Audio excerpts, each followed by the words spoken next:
L'actualité économique régionale vous est présentée dans ce flash d'informations. Bonsoir et bienvenue à tous. Dans la continuité de sa volonté d'affirmer son autonomie économique, l'Alliance des États du Sahel franchit une nouvelle étape décisive. Le Mali, le Burkina Faso et le Niger ont officiellement inauguré à Bamako la Banque confédérale d'investissement et de développement de l'AES. Dotée d'un capital initial d'environ 500 milliards de francs CFA, l'institution financera en priorité les infrastructures, l'énergie et l'agriculture. Objectif affiché, mobiliser les ressources locales et réduire la dépendance aux financements extérieurs. Alors que le continent africain continue de diversifier ses sources de financement, les partenariats internationaux gagnent en intensité. Le Canada renforce sa présence dans le financement du développement en Afrique. FinDev Canada investit 20 millions de dollars dans le fonds Africa Credit Opportunities Fund Free, destiné à soutenir les entreprises africaines peu servies par les banques locales, en particulier dans les pays les moins avancés. L'initiative met l'accent sur la durabilité, l'égalité des genres et la mobilisation de capitaux privés pour accompagner la croissance économique. En Côte d'Ivoire, les compagnies nationales aériennes poursuivent leurs efforts de modernisation.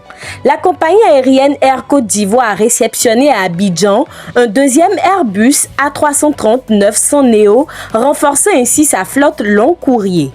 Ce nouvel appareil accompagne l'ouverture prochaine de liaisons Abidjan-Beyrouth et la consolidation du vol Abidjan-Paris.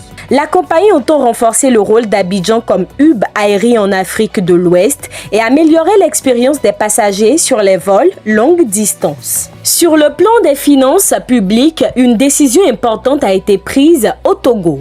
Les députés ont adopté la loi de finances rectificative pour l'exercice 2025. Le budget de l'État est revenu à la hausse et atteint 2 436 milliards de francs CFA, soit une hausse de 1,6%. Cette révision consacre plus de 50% des crédits aux dépenses sociales et vise à renforcer l'accès à l'électricité, la santé et l'éducation, tout en soutenant l'emploi, notamment des jeunes et des femmes. Et pour terminer ce flash, focus sur le secteur extractif au Sénégal.